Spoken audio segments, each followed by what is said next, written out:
환자분이 주로 얘기하는 것이 좀 늘어났다 이 정도였지 자궁이 내려왔다는 얘기를 잘 안 하셨어요. 그래서 저는 이제 이 질환증을 어떻게 하면 효과적으로 치료할 것인가에 대해서 상당히 고민을 많이 했죠. 그동안에는 이제 자궁탈 수술이라는 것이 지금도 마찬가지고 자궁을 다 절제하는 수술이었는데 이 방법으로 하면은 자궁 드러내지 않고도 수술할 수 있겠구나 해가지고 이쪽으로 제가 연구를 하게 된 거예요. 두 번째로 제가 이 자궁탈 수술에 관심을 가지게 된 가장 큰 이유는 이게 의사의 관점에서 수술하는 거예요. 또 자궁을 드러내게 되면은 부부관계도 걱정하실 수 있어요. 왜냐하면은 자궁이 있는 분들보다 질의 길이가 좀 짧아지거든요. 그리고 재발에 대한 걱정도 많이 하고.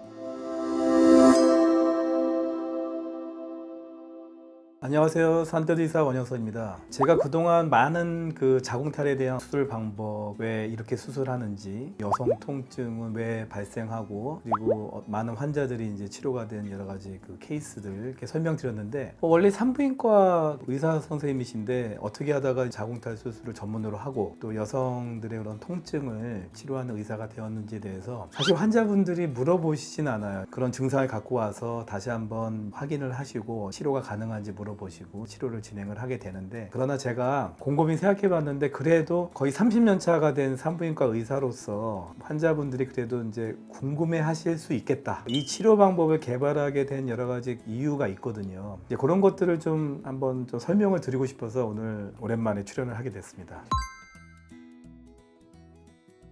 제가 이제 처음에 산부인과를 개원했을 때는 정통 산부인과였어요. 주로 이제 상과 얘기 받고 제왕절개도 하고 또 부인과 쪽으로는 이제 자궁도 드러내고 그런 일반적인 산부인과 의사였어요. 그런데 제가 이게 환자를 진료하다 보니까는 처음에는 이제 질이 늘어났다. 이제 늘어나서 이제 뭐 부부관계도 좀 예전 같지 않고 뭐 그런 환자분들이 많이 오셔서 전통적인 방법으로 이제 질성형 수술도 하고 소위 말하는 이제 다양한 또 새로운 기술들이 개발돼가지고 안에다가 뭐 특수한 어떤 실리콘을 넣는다든지 뭐 이런 것들도 저는 수술 다 해봤습니다. 근데 그 당시에는 사실 많이 관심을 기울이진 않았어요. 왜냐하면 환자분들이 이렇게 누워 있으면은 자궁이 이렇게 또 들어가 있어 보이기도 하고 또 내진대에 누우시면은 긴장이 많이 되니까 생각보다 많이 안 내려와요. 그리고 환자분이 주로 얘기하는 것이 좀 늘어났다 이 정도였지 자궁이 내려왔다는 얘기를 잘 안 하셨어요. 그래서 저는 이제 이 질환증을 어떻게 하면 효과적으로 치료할 것인가에 대해서 상당히 고민을 많이 했죠. 실질적으로 이제 질성형 수술을 하신 분들이 다시 옛날처럼 늘어났어요. 그래서 재수술 문의가 많았거든요. 그렇기 때문에 좀 반영구적으로 오랫동안 지속이 되는 그런 질이완증 수술법을 개발하자. 그걸로 원래 처음 시작했습니다. 근데 수술을 하다 보니까는 기존의 환자들은 좀 내려오려고 하는 추세였다면 아예 입구에 있는 분들도 이제 수술을 제가 했어요. 일단 그분들은 질이완증도 같이 있으니까요. 근데 수술을 하고 나니까 효과가 너무 좋은 거예요. 어떻게 보면은 자궁이 이제 입구까지 내려오지 않으면은 일반적으로는 아무리 산부인과 의사라 하더라도 자궁탈을 놓치는 경우가 많아요. 저도 그랬습니다. 입구까지 내려온 분들은 이제 보이니까 이거는 이제 확실하게 진단이 되고 그래서 수술을 했더니 너무 효과가 좋으니까 그동안에는 이제 자궁탈 수술이라는 것이 지금도 마찬가지고 자궁을 다 절제하는 수술이었는데 이 방법으로 하면은 자궁 드러내지 않고도 수술할 수 있겠구나 해가지고 이제 이쪽으로 제가 연구를 하게 된 거예요. 그래서 제가 개발했던 실리콘이 있었는데 그거를 좀 더 업그레이드 해가지고 자궁탈을 좀 더 효과적으로 제어할 수 있는 그런 실리콘을 개발하게 된 거죠. 그래서 이제 그 첫 번째는 환자분들이 질이완증으로 출발했던 것이 자궁탈 수술로 연결이 됐다. 이제 그게 첫 번째 이유였고, 두 번째로 제가 이 자궁탈 수술에 관심을 가지게 된 가장 큰 이유는 이게 의사의 관점에서 수술하는 거예요. 환자가 원하는 거는 사실 이제 자궁이 내려와서 이제 불편하다, 뭐 소변을 자주 본다, 그리고 불안하다 이거죠. 움직일 때마다 내려오는 것 같아서. 실제로 이제 밖으로 완전히 나온 분들은 출혈도 있고 염증도 생기겠죠. 불편하고. 그래서 환자분하고 대화하면서 느낀 점은 환자분이 원하는 것에 눈높이에 맞춰야 되겠다. 의사의 입장에서 수술한 게 아니라 환자가 원하는 수술을 해야 된다라는 쪽으로 포커스를 맞췄어요. 처음에는 저도 이제 그 자궁만 교정을 했습니다. 근데 이분들이 자세히 보니까 방광도 내려와 있고 그러면서 요실금도 같이 있고, 요실금은 없지만 나중에 요실금이 생기는 분들도 있고,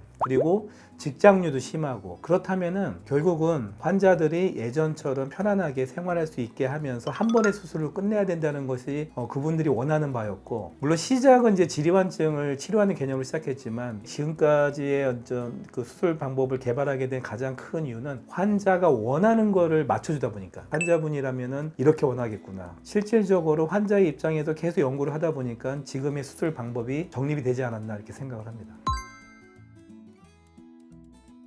그러니까 중점을 두는 포인트는 환자분들이 자궁을 드러내는 거에 대해서 상당히 싫어하십니다. 일단 자궁을 뭐 드러내서 뭐 안 좋은 분들을 봤다 뭐 이런 얘기도 들으신 것도 있겠지만, 일단 여성들에게 있어서 더 이상 임신과 출산하지 않더라도 자궁이 차지하는 위치가 있고, 또 자궁을 드러내게 되면은 부부관계도 걱정하실 수 있어요. 왜냐하면은 자궁이 있는 분들보다 질의 길이가 좀 짧아지거든요. 그리고 재발에 대한 걱정도 많이 하고, 이런 여러 가지 내용들 때문에 자궁을 드러내고 싶지 않은 게 가장 큰 이유고, 저희 병원을 방문하는 가장 큰 이유가 아닐까 생각을 합니다. 그래서 저도 일단 자궁을 드러내지 않고 보존하면서 어떻게 하면은 예전처럼 생활할 수 있게 하는가가 제일 큰 목적이 되어버렸고, 그래서 여기까지 오게 된 거죠.